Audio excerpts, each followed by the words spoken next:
When I have all those scenarios completed, I have the feature completed. Therefore, what exactly is it that I'm describing in my tests? I'm describing features. What is a feature? It's part of the program. It's part of the specification. What am I defining in my test? I'm defining the specification of the system. The documentation. The Word document that we all write, that we get the customer to sign, and that it's obsolete the moment we start working on the program. We all write that specification. Nobody goes back and updates it. You might during the first month. You might want to keep things in sync. But on a 6-month project, the last thing you're going to do when you deploy is say, right, now let me examine the code and go and update the Word document so that the specification matches exactly the code. We don't do that. Why? Because it's not staring us in the face. Whereas if we're describing the specification, the features, the scenarios with code, it is staring us in the face. If a feature changes, we will change it in our code. Because the last thing we want to do is run a test that fails and the code that it's implementing has nothing to do with what the test is describing. It hurts. It's wrong and we fix it. It's like calling a method something and it doing something completely different. So we have ubiquitous language, which is eliminating the communication mismatch between customers and their developers. We have eliminating testing terms from frameworks. Having compiled specifications. That is specifications that you can actually compile. Right? We have focusing on business value. We're asking the right questions. We're saying, why do you need this feature? And we're defining these specifications during these sit-downs with our customers. And if we throw all that into one bowl, that's what we're trying to accomplish with BDD. So when you think about it, it is nothing more than using tests as functional, compilable specifications, but not limiting it to creating cryptic computer terminology, but using test names to describe context, to describe business value, to describe the actions that we're performing. And that gives us something else apart from validating functionality. It now gives us documentation and specification of the system.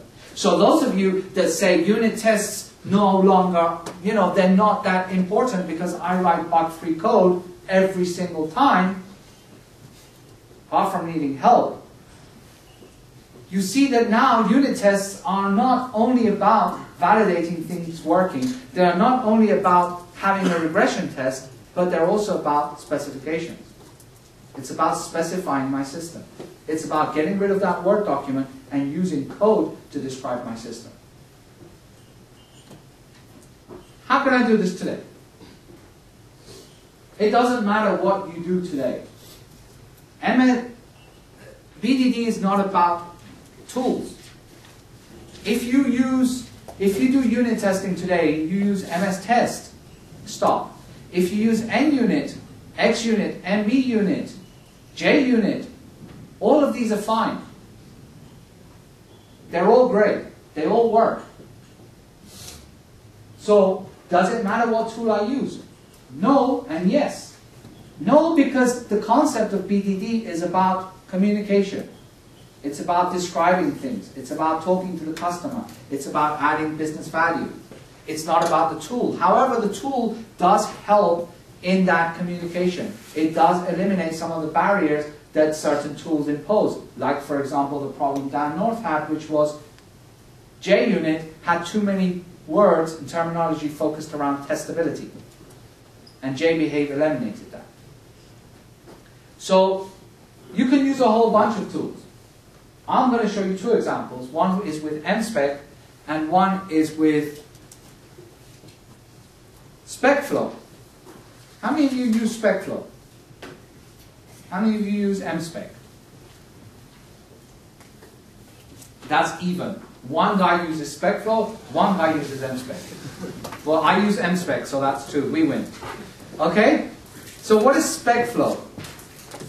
So there is a Everyone here is a .NET developer, right? No Java guys, no? Any Ruby? Right. So there is a tool in Ruby. You've heard of Ruby though, right? Okay. There is a tool in Ruby which is called Cucumber. And Cucumber is a way for us to describe tests like this. If we go down to here, or I won't say tests anymore, I'll say specifications. Don't you just love PowerPoint? Why not from the slide I am at currently?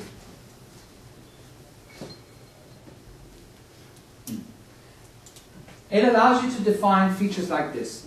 And it produces compilable, although in Ruby there's no such thing as compilable, but it produces code. It produces Ruby code. Okay? Now the language that it uses to describe this, you think Cucumber is funny, the language is called Gherkin.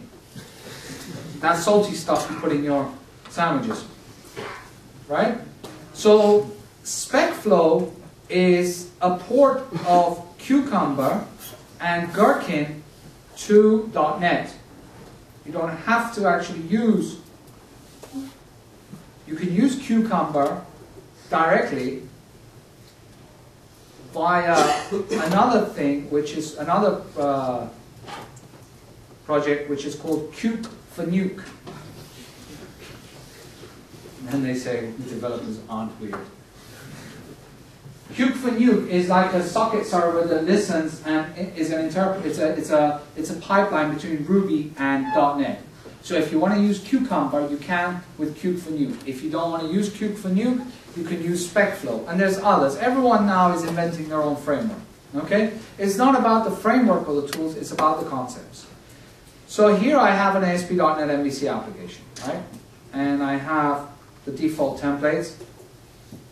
And when you install SpecFlow inside Visual Studio, what it gives you is a bunch of add-ins, and it gives you some file templates, etc. So you can now go to File, New, and actually it wouldn't be File New. Let's go right-click, Add, New Item, and you see that I have a SpecFlow event definition, SpecFlow feature file, and SpecFlow step definition. Okay? So when I add a SpecFlow feature file, what I get is this. You see that it has syntax highlighted. Okay? So basically it's taking the same image as I have here and using that to describe it in code. Okay? So here's one I have from earlier. Login. The feature I'm about to implement is called login. In order to access the system, as a user, I want to log in. So that would be equivalent to this top box over here. Right? And then that top box gives way, in my case, to two scenarios. Valid credentials.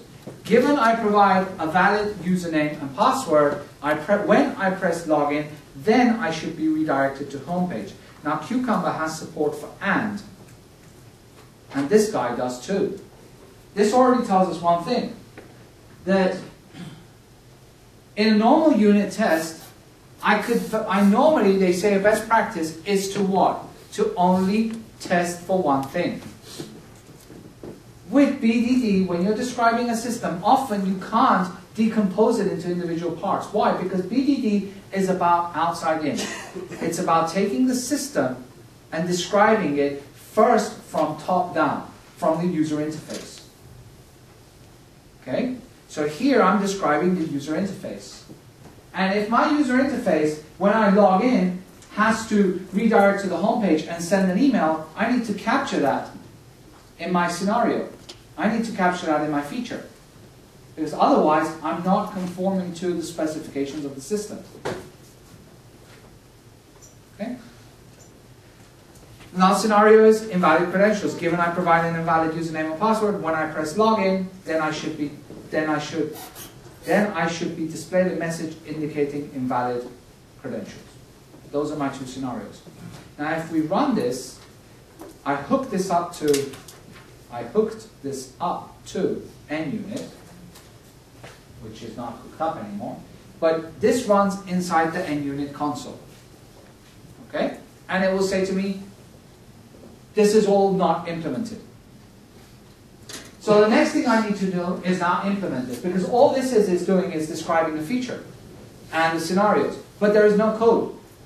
How do I, as a developer, now use this so that I can compile this and implement it and validate the functionality?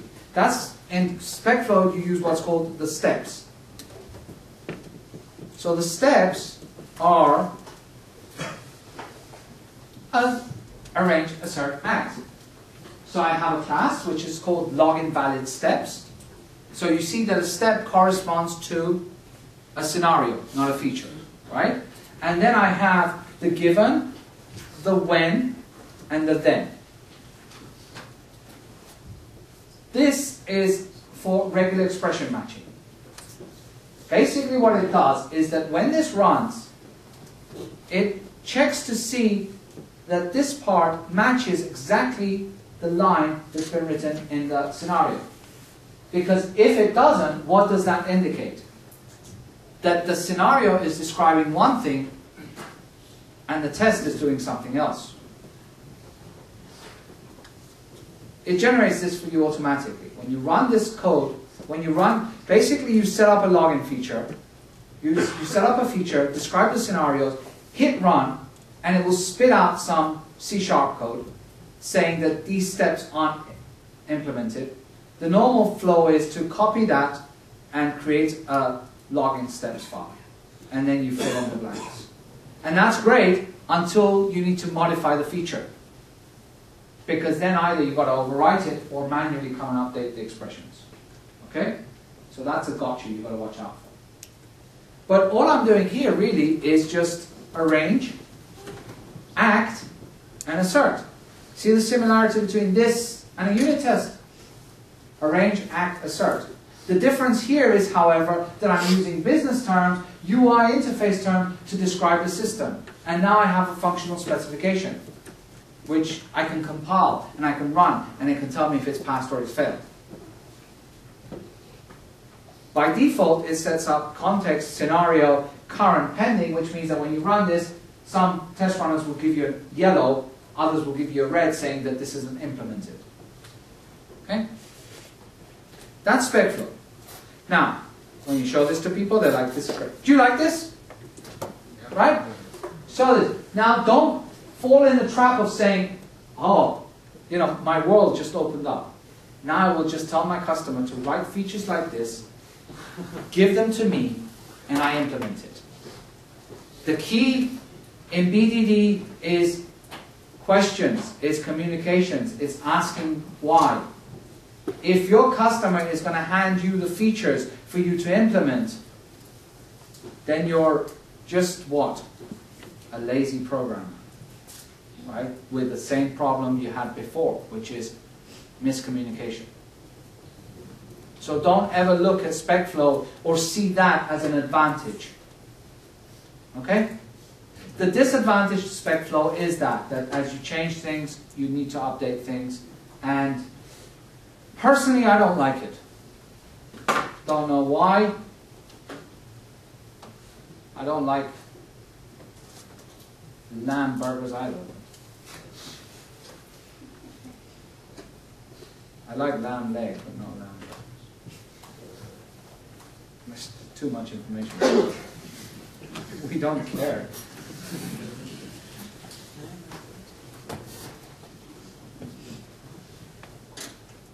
So this one is what I use, right? And this is called mspec. And mspec uses lambda expressions. Hold on, let me just switch something else so you don't see that.